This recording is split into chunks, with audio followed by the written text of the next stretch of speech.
বিসমিল্লাহির রহমানির রহিম। প্রিয় সাংবাদিক বন্ধুগণ, আসসালামু আলাইকুম।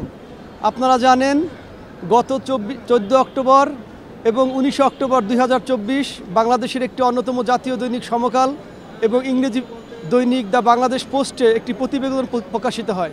সেই প্রতিবেদনে বলা হয় একজন বিচারক তার বিচারিক কার্যক্রমের অন্তরালে এবং ক্ষমতার অপব্যবহার করে অনিয়ম দুর্নীতির মাধ্যমে শত শত কোটি টাকা বিদেশে পাচার করেছে এবং শত শত কোটি টাকার অর্থ সম্পদ গড়ে তুলেছে। এই প্রতিবেদন প্রকাশিত হওয়ার পর বাংলাদেশের সাধারণ মানুষ এবং আইনজীবী সমাজ বিচার বিভাগের উপর হতাশ হয়েছে। এই প্রতিবেদন প্রকাশিত হওয়ার পর বিচার বিভাগের সুনাম এবং সম্মান ক্ষুণ্ণ হয়েছে। আমরা বিশ্বাস করি একজন বিচারকের অপকর্মের দায় গোটা বিচার বিভাগ বহন করতে পারে না।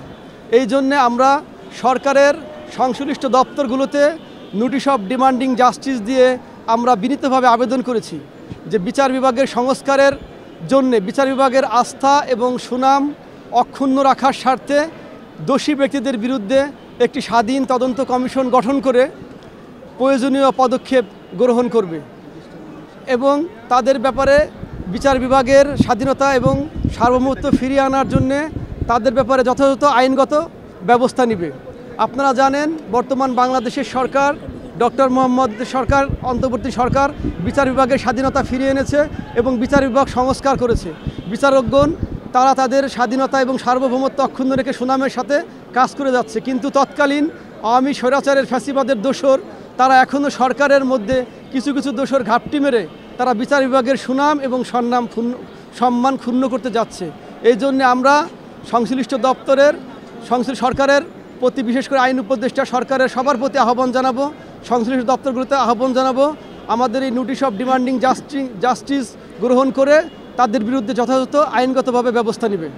এবং আপনারা জানেন যে এই নোটিশ অফ ডিমান্ডিং জাস্টিস প্রেরণ করার পর আমরা আইনজীবী সমাজ সাধারণত আতঙ্কিত এবং হুমকির সম্মুখীন আছি এবং আমরা এদেশের বিচার বিভাগের যেহেতু সাধারণ মানুষের বিচার বিভাগের শেষ আশ্রয়স্থল যেহেতু বিচার বিভাগ এবং এই বিচার বিভাগের অভিভাবক হচ্ছে মাননীয় প্রধান বিচারপতি এবং রাষ্ট্রের সর্বোচ্চ আইন কর্মকর্তা বিজ্ঞ অ্যাটর্নি জেনারেল বরাবর আমরা দৃষ্টি আকর্ষণ করছি তারা এই বিষয়টি আমলে নিয়ে তারা বিচার বিভাগের স্বাধীনতা এবং সুনাম অক্ষুণ্ণ রাখার চেষ্টা করবেন এবং যথাযথ দোষী ব্যক্তিদের বিরুদ্ধে যথাযথ ব্যবস্থা গ্রহণ করবেন এবং আইনজীবী সমাজের আইনজীবীদেরকে সুরক্ষা দিবেন এই প্রত্যাশা করি।